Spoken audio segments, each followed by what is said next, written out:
Hey, beautiful soul. You're listening to the Rising into Mindful Motherhood podcast, your weekly dose of fertility wisdom. I'm your host, Dr. Katie Wood. I'm a barefoot mama bear, pharmacist, and integrative fertility coach. This is your go-to podcast for all things to naturally nourish your fertility, embody womb healing, and reclaim your feminine power to accelerate your path to pregnancy.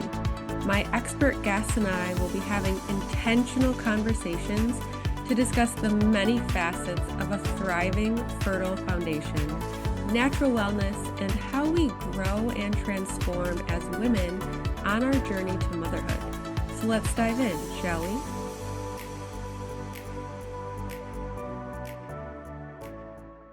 Hello. So for today's call, I want to focus on nutrition that can help support healthy sperm quality, healthy sperm motility, morphology, and just overall sperm health. Of course, I'm going to talk about things to limit and avoid as much as possible, but remember, there is the 80-20 rule. So doing this around 80% and allowing yourself to have fun and enjoy, especially if there's a special occasion like a wedding or something like that. So as to not really create a lot of restriction and kind of overall stress around the topic. So decreasing and avoiding alcohol intake, especially like excessive alcohol intake or frequent alcohol intake, can negatively affect sperm quality.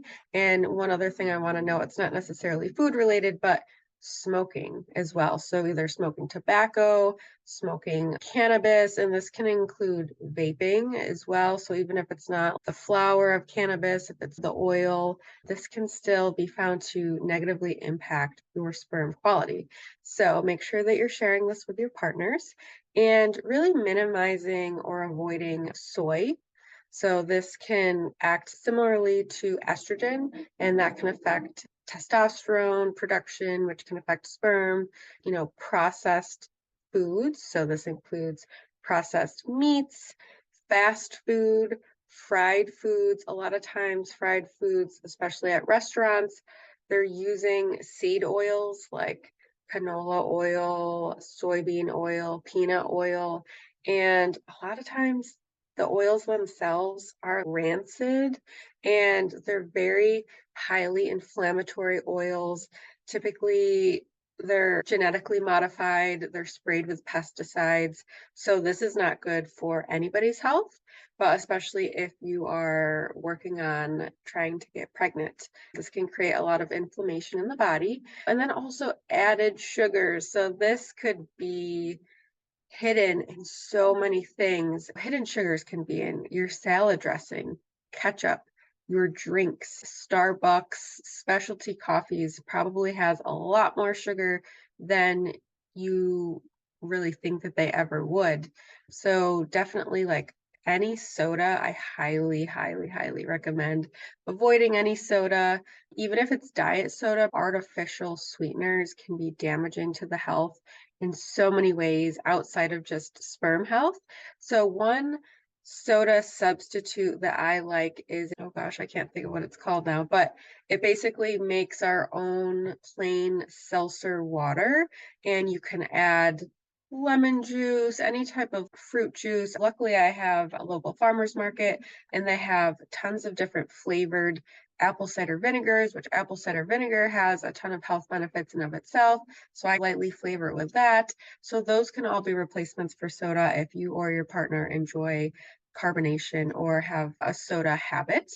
So I'm going to kind of list a lot of different foods here, and just in case I don't say these words specifically before each item, I want to make sure that you understand that all the foods that I'm talking about, in an ideal world, which I know that these types of foods can be more expensive, so just remember the 80-20 rule, but mainly I'm talking about organic, so organic fruits and vegetables, wild caught, so wild caught fish, grass-fed, so grass-fed dairy, grass-fed beef, grass-fed or pasture-raised pork, chicken, pasture-raised eggs whenever possible. Even frozen organic vegetables can be a lot more affordable sometimes than the fresh. And you can always go in on a CSA. You could try to find a local farmer and work with them to get grass-fed or pasture-raised foods, farmers markets. I know when I got pregnant, one of our like non-negotiables and one of the changes that we made, which I know the price of eggs currently right now is out of this world, but pasture-raised eggs.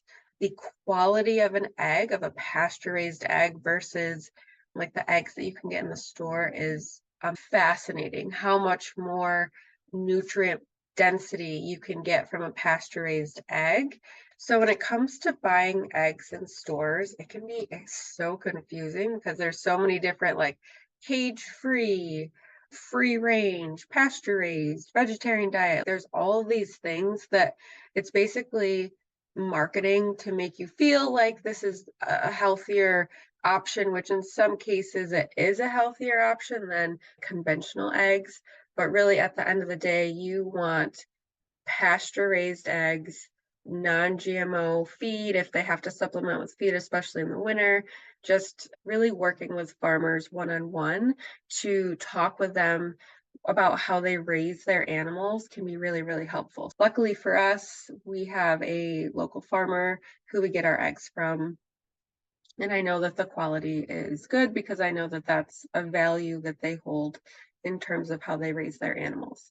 So let's get into it. So there's a lot of different vitamins and minerals that can be really, really beneficial for sperm health. And some of these things that I am mentioning, they contain a lot of different vitamins and minerals that can be helpful for sperm and a lot of other things, fertility in general.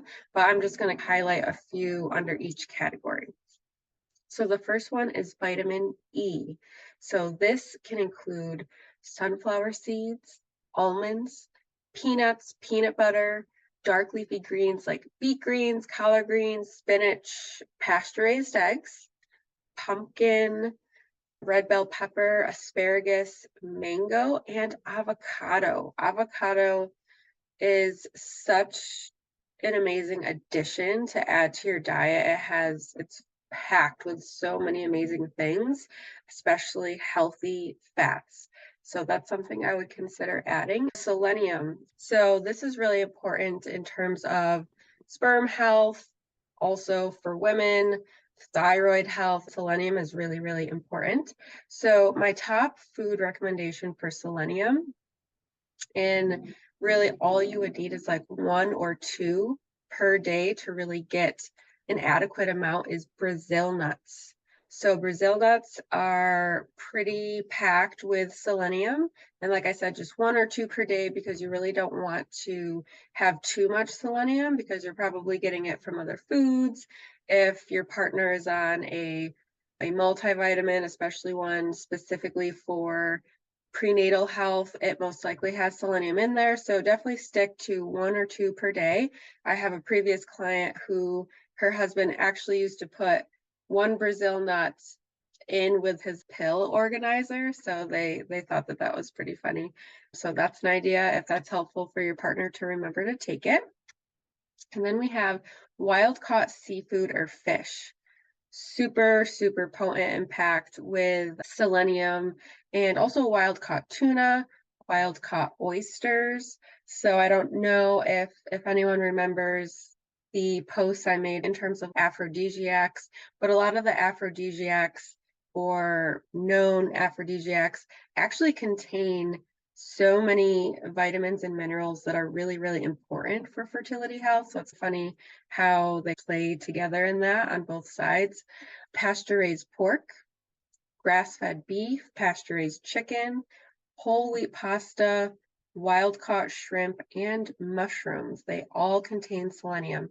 And then we have zinc. So zinc is super important for sperm health, and you can find zinc in whole grains, grass-fed milk or dairy, oysters, definitely in grass-fed red meat, and pasture-raised poultry. So you're going to start seeing where a lot of these foods are overlapping in all of these important vitamins, which is really nice because you can pretty much, let's just say, if you prioritize getting some grass-fed beef in your diet throughout the week, like you're going to be getting most of these vitamins. And then we have carnitine, which you can find in grass-fed or pasture-raised meats, wild-caught fish, pasture-raised poultry, and then grass-fed milk or dairy. So we also have N-acetylcysteine, which is another helpful amino acid for sperm health. And you can find this in cruciferous vegetables like broccoli, cauliflower, Brussels sprouts, bok choy, and in the allium vegetables like garlic and onions. And then also in pasture-raised eggs, nuts, legumes, and then lean proteins like fish or chicken. And then definitely we have foods rich in B vitamins like folate and B12.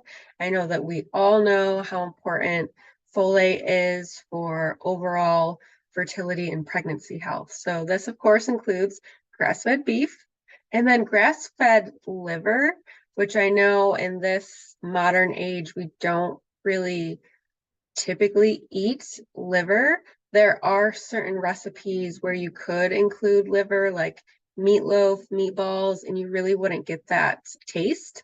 There are also liver or organ meat supplements as well that can replace having to include liver in your diet if that's something that interests you.